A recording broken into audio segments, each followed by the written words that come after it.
Bakit pinapahirapan ko pa nga daw ang sarili ko at nakikisama sa mga binan ko at hindi na lang kami humiwalay mag-asawa? Sa video nga na ito ay magkwentuhan tayo tungkol sa bagay na yan. Sa atin nga sa Pilipinas, karamihan kapag nag-asawa na tayo ay bumubuo tayo ng sarili nating pamilya, nagpapagawa ng bahay o nagrerenta ng bahay. Pagkatapos ay doon kayo titirang mag-asawa. Hindi naman lahat no, pero kanya-kanya kasi tayo ng sitwasyon. And merong iba dyan na nakatira pa rin sa mga parents nila and may mga dahilan kung bakit.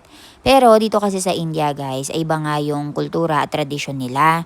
Kung sa atin, karamihan ay bumubukod kapag nag-asawa na, dito sa India ay karamihan nasa bahay nga lang ng mga parents nila. Meron mangilan-ngilan na pinili na humuwalay sa mga parents nila dahil meron nga sila mga kapatid.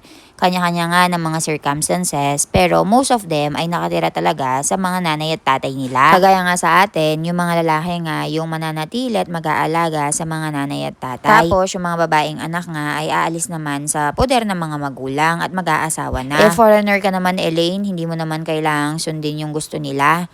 Pwede ka naman bumukod at bumuo kayo ng sariling pamilya ni Milan, magrenta ng bahay or bumili ng bahay sa city, tas iwanan na lang sila. Actually guys, kung tutuusin, pwede ko nga gawin yun. Pero ayaw ko naman malagay sa alanganin yung asawa ko. And sino ba naman ang iintindi sa sitwasyon ng asawa ko kung hindi ako lang? Hindi naman din kami masyado nag-aaway ng binan ko, maayos naman ang pakikisama sa akin. Kaya kahit papaano ay nirerespeto ko nga kung ano yung tradisyon nila. Darating din naman yung panahon na kami-kami na lang tatlo ni Ivan yung magkakasama at mawawala na sila. Pero habang nandito sila ay pinapa-enjoy muna din namin yung pagkakataon sa kanila na makasama nga nila yung apo nila. And kung sakali man na magkaroon kami ng opportunity sa city and kailangan nga nila magstay dito sa my village, may experience din namin yung magkasama kaming tatlo lang and wala nga nakikialam.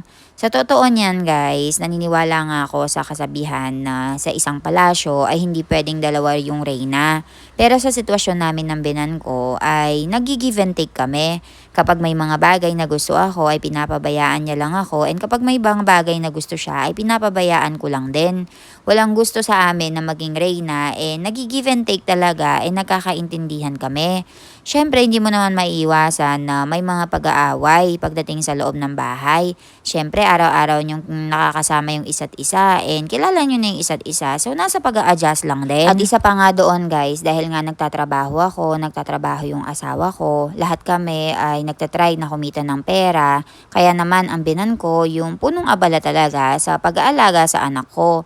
Nakakatulong nga siya pagdating kay baby Ivan. Meron nga din kaming cook dito sa bahay. Meron na kaming bahay, hindi na namin kailangan magrenta. So economically speaking, nakakatipid din kami. Kayo ba guys, na-try nyo na rin bang tumira kasama nga yung mga binan nyo? Kamusta yung naging experience nyo?